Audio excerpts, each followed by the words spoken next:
Hello. Hope you are well. How are you doing? My name is Claire Ackers and I am coming to you live from the shed quarters. How are you doing?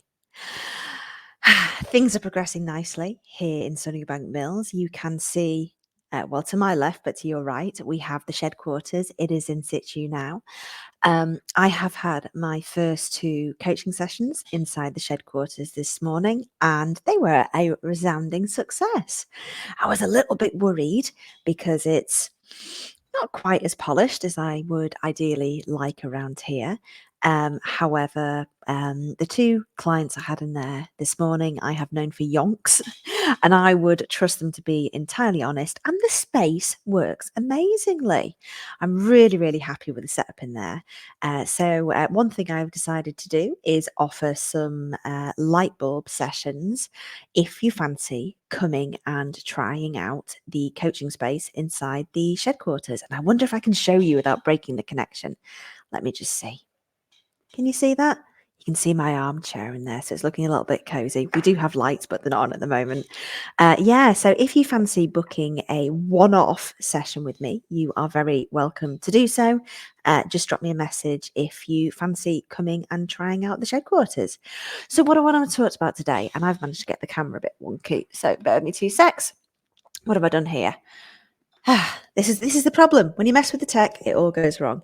So what do I want to talk to you about today? Well, I want to talk to you about today if you have been doing dry January and you're thinking, we're on the 30th, we're nearly at the end.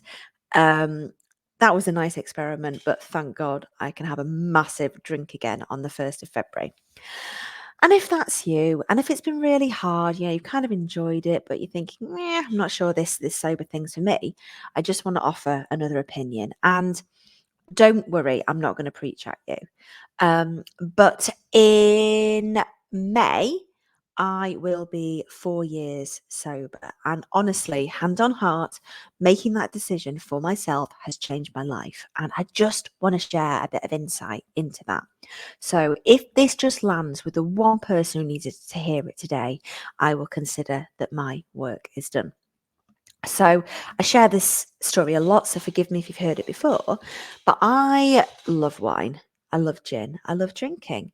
Some people call me Fun Claire because of the fun I have when I drink, especially in my younger years. But it was in deepest, darkest lockdown after Malbec May that I had a moment of clarity, and I realised that I needed to stop drinking or something pretty bad was going to happen. Now, I don't think labels are particularly helpful.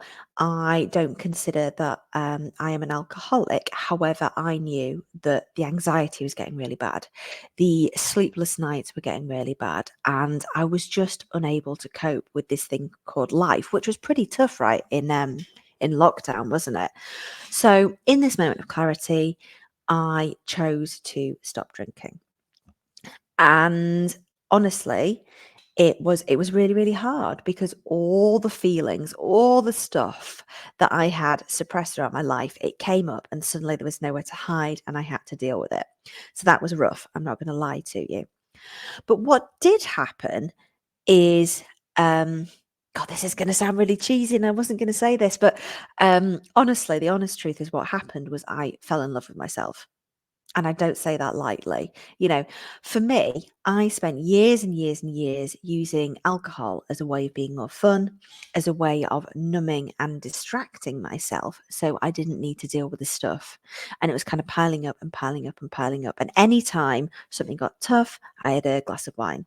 Anytime that I had a rubbish day, I had a glass of wine. Anytime I wanted to celebrate, I had a glass of wine. And it was just numbing and it was distracting me. And by stopping all that, I just feel all the feels so much more. And that has led to some incredible things in my business and some incredible things in my life. Very short whistle stop tour. It's led to me meeting some amazing friends. It's led to me starting to run marathons and taking up wild swimming and all sorts of adventures. It's led to me being an early bird and getting up and doing some of my best thinking in the quiet of the early morning. It's led to, gosh, just taking more chances in my business. It's led to me being able to walk into a room and start dancing completely sober, still doing karaoke, still being really, really fun, but my version of fun rather than the booze talking. And it's so interesting. It's so interesting falling in love with myself and going on this journey. Now, your thing might not be booze.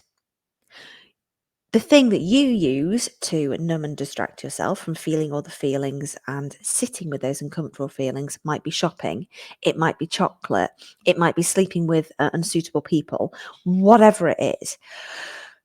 So I just want to kind of invite you to percolate a little bit on this conversation today, and see if anything I've said has resonated with you.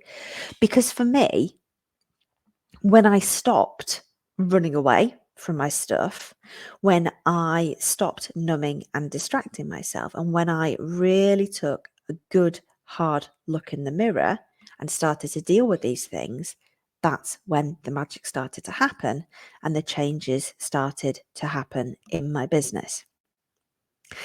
So that is my story. That is what I want to share with you today. And I would love to know if anything has resonated with you. If you want to send me a private message, because I know this is quite hard to talk about this stuff. If you want to send me a private message to ask any questions about giving up booze or anything like that, please do so. I'm very happy to hear from you.